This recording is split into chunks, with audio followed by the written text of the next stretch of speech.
halfway point of Mumbai's run chase, and the general purpose of gathering on Cricbuzz Comm Box is to try and assess where the chasing side are, whether they've got what they wanted in these 10 overs, or whether there have been some inroads that have made enough impact. Well, it's pretty much halfway stage as far as the runs are concerned, almost exactly mathematically, a few short of where Rajasthan were at this stage.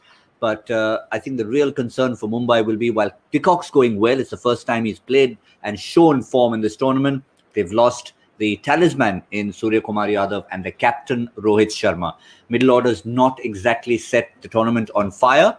So Rajasthan will feel that they've got some sort of chance if they can start prizing out the wickets. Joy Bhattacharjya joins me. Joy, normally you'd say 87 for 2 looks all right, but it's just the way Mumbai have played in the tournament so far that would give Rajasthan hope. Yeah, normally under normal circumstances, every year, 9 times out of 10, you'd say they'd cruise it. They'd absolutely finish it. But this Mumbai teams have shown hints of vulnerability. That middle order hasn't been as stable as it's been. That powerhouse, that Indian room that we talked about, has not yet fired. So it's probably time for them to do it. I still say the odds very, very strongly favor Mumbai because of what they've done. And the fact that unlike, say, a Bumrah or a Chahar, there's no go-to bowler for Rajasthan who looks like he can take wickets or at least bowl a 3-run over or a 4-run over. And I think that is one of the problems that they have. They've got 2 wickets, but both those wickets have happened with the batsman trying to make runs, not because the bowler got him out. Yeah, spot on. I was glad. I was just about to bring that up as you started talking about the bowlers, because while Morris might have picked up 2, both soft dismissals, Rohit just sort of bunting it to mid-on, where Sakaria was almost surprised. Oh, is there a catch? Okay, I'll take it.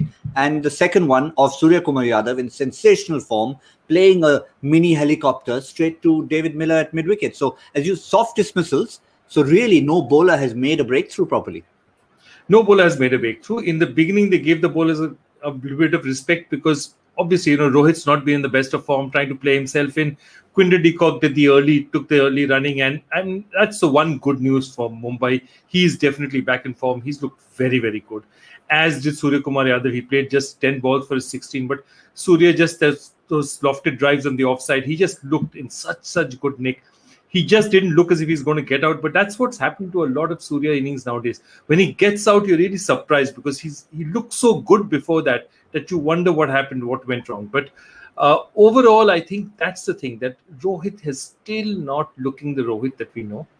And there's a little bit there, and, Kunal is not in form, Hardik is not in form. So if somehow, somewhere Rajasthan can find it in themselves to get a couple of wickets, it could get interesting. Yeah, well, let's look at what they have in store in terms of bowling options. Sanju Samson has turned to the man who maybe cost them about 15 or 20 runs, all-rounder Shivam Dube. You don't see his name here. He's bowling the 11th over. But until 10 overs, Sakaria has been steady, as always, not given too much away. Morris has picked up the 2 wickets. But other than that, Tewatia, who generally is the wicket taker, he's gone at 14s. And Mustafizur has not looked as if he's turned up today. Mustafizur hasn't turned up. I think, again, both Jaydev's first over went well, and after that they just went after him. Mustafizur, de Kock attacked from the very, very start, and I think that's what they've done. They've just not allowed who the bowlers they think can be dangerous. They haven't allowed them to settle in at all. Neither Tewatia nor Mustafizur, they just not allowed them to get anywhere. That's very typically how Mumbai play. The danger is that they can lose wickets as well playing that way, but if they're in form, if they play their normal game, it's going to be very, very difficult to stop them, because 8.5 in the last 10 with 8 wickets in hand, you should do that 9 out of 10 times. 2 questions. One on the bowling. Do you think he's going to go to an X factor like a Riyan Parag in a situation like this, or can he just hope that his lead bowlers in their second spell can do some work for him? Yeah, I think he has to go back to his lead bowlers. I mean, to expect somebody who doesn't bowl very often to take a wicket, I'd rather he give it to Mustafizur and said, you've been a purple cap holder at some point, orange cap. No, was it purple? Purple cap holder at some point in time. I mean, you're the guy who should be doing it for us. But yeah, I would rather go with them and say that if I have to back bowlers, I'd back our established bowlers and go with them. And a final question on the batting. How important is it from Mumbai's campaign, not necessarily the game, on the assumption, of course, that they go ahead and win this, for an 80 not out from Quinton de Kock?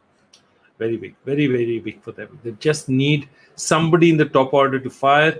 Suryakumar Yadav is firing, but he's firing, he's the only other guy who's looking really fluent out there.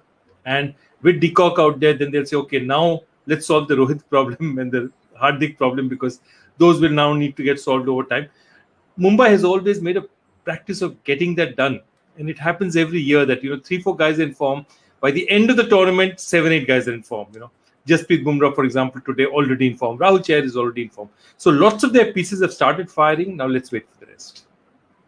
Yeah, I guess it's one of those words that we don't like using, but it could be the process. It could be the winning formula. It could be those questions that we keep asking about a champion side like Mumbai. Well, we've answered a few questions here. We'll answer the rest at the end of the innings. For now, it looks like the 2 points are just sort of in their hand. It's a question of putting it in their pocket and sealing it. We'll see you soon.